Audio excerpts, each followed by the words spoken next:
Hello guys, welcome back. This is RandoGEEK. Alright, so we have an article here from Fierce Wireless. The link will be down below, as always, in the description for you guys. So what we're going to talk about though is Verizon's hefty C-band investments. Verizon says it's paying off. This of course is coming from Salmayanarian Sampath. Hope I'm getting that first name correct. But he says hefty C-band investments are paying off. So let's jump into the article. So Sampath says he's very happy with the progress the company is making in the consumer division. Now the question is, how important is the C-band spectrum that Verizon continues to roll out in markets across the country? So one of the metrics that Mr. Sampath uses to determine this is he tracks on a weekly basis the churn in C-band versus non-C-band markets. He said in a statement, "We tend to do much better, lower churn in C-band markets. In addition, they tend to get more people taking premium plans in markets where they've deployed C-band spectrum, which is considered mid-band spectrum." So Mr. Sampath says, more revenue, less churn makes for a very happy business case. He said this, of course, at a Wednesday appearance at the Bank of America Investor Conference alongside Verizon CFO Tony Skidaias. He also says that we feel more comfortable about what we spent than we did when we were when they actually started this project. So he says the customer experience is a good thing. So Verizon apparently spent more than $52 billion, including incentive payments and clearing costs for C-band, which is 3.7 gigahertz, licenses at auction in 2021. But the spectrum wasn't immediately available, of course, because satellite operators needed to move out. Thanks to incentive payment plans, Verizon was able to access all its C-band spectrum 4 months ahead of time. Still, that doesn't mean all that C-band is immediately available for customers. So Skidaias says the network team still has to build out the network. There's still a couple of years of work that Joe, aka Russo, and the network team have to do to continue to build out the C-band network. He also says, but we're at a healthy pace. Verizon is playing catch up in the mid-band 5G deployment as T-Mobile acquired 2.5 gigahertz spectrum in the Sprint acquisition and expects to cover 300 million people with ultra capacity 5G by the end of 2023. So Verizon currently offers C-band to more than 222 million people.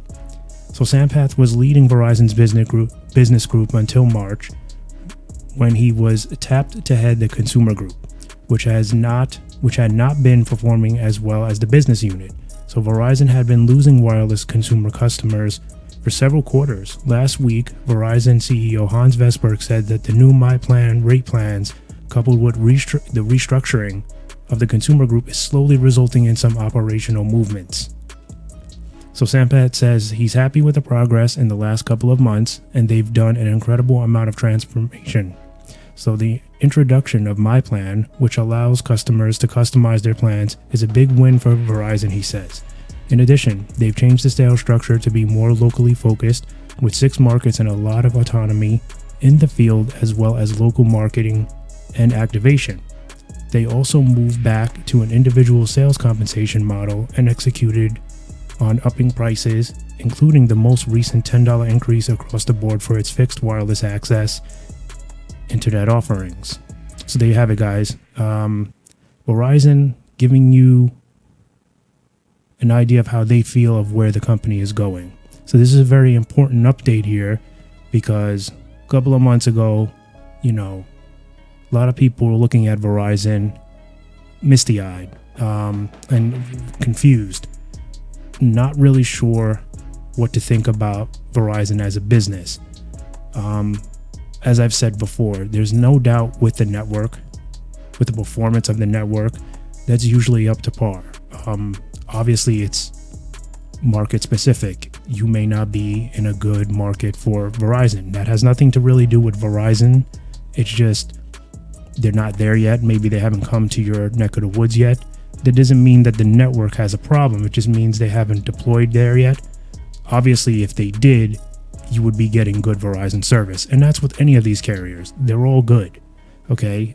They all need, to be out there. They need to get more deployments out there in order to be more powerful, to work better for everybody, right? So it's market specific.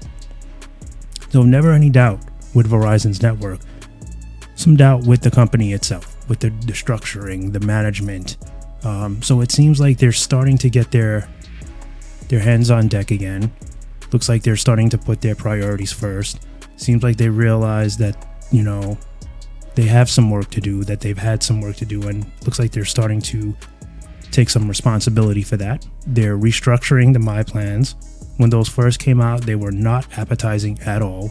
Many were not feeling it at all. Since then, they've made some changes. They've added a bunch of new perks. So at least they're trying, guys, is what I'm saying. Now, I don't play favorites with the carriers. I like to, pay acknowledgement to the work that I see, the dedication that I see. So when I do see them trying to make the company better, offer some better plans, I like to recognize that. Of course, at the end of the day, their job is to be successful, to make money, and we're all just paying customers to them. We're just numbers. But if you like the service and you want to continue to use their service, I guess we just have to respect that, right? There's MVNOs. If you don't agree with how, Verizon works, you can always use an MVNO. It'll be a lot cheaper and you don't have to deal with Verizon as a business. So there's options. It's not like we don't have to stay with Verizon if we don't like Verizon, or T-Mobile, or at&t for that matter. So we have options. But for those of you that want to see Verizon do better, you respect the company, maybe you've been using them for a long time, so maybe you have a soft spot for them. They're doing a little better now, so that's something you guys can be excited about. And there's nothing wrong with having a favorite carrier if you've had good experiences with them. If you respect the network, you think that they're worthy of giving some gratitude to, you can. At the end of the day, there's nothing wrong with that. I mean, I wouldn't like, go out and start promoting them. And, at the end of the day, like I said, we're numbers. We're just paying customers to them. But there's nothing wrong with having a favorite carrier, right? So for those of you that were not feeling Verizon for a while, were a little disappointed with some decisions that they made, looks like they're trying to do a little better. Deployments have definitely been great. A lot of good news on the deployments. We know what's going on with the rollouts, so we know how strong that network is getting. And T-Mobile is about to do some heavy stuff too. And I'm sure at some point we'll see more from at&t. We've seen it a little bit, not as much, but don't be surprised if we hear more about that as well. So I guess what I'm getting at is Verizon's doing better, T-Mobile's trying to do better, and even at&t's trying to do better. So we have some exciting stuff coming on, coming our way with the wireless networks. It's looking a little different than it was a couple of months ago. A couple of months ago, it's mostly negative news, and now we're starting to get back to basics. So that, for me, is a win when it comes to reporting the wireless carriers. Some good stuff, instead of always the mistakes that they make. Good to hear that they're doing some positive things and doing what they're supposed to be doing, providing wireless service, getting back to basics. All right, guys, so we'll leave it there. Feel free to leave any comments or questions down below. I'll do my best to get back to you as soon as I can. Hope you enjoyed the video. Hope you're enjoying the news. As always, special thanks to all of you that are watching every day. For those that give the videos a like, special extra thanks, as it does let me know that you enjoy the videos. It's the only reason I really ask. Just like to know if you guys are enjoying the videos. And actually, the videos that get the more likes, then I know exactly what kind of videos you like, maybe the way I'm doing it or the topic, but it's all good. Either way, much appreciated. Catch you guys in the next one. Bye for now.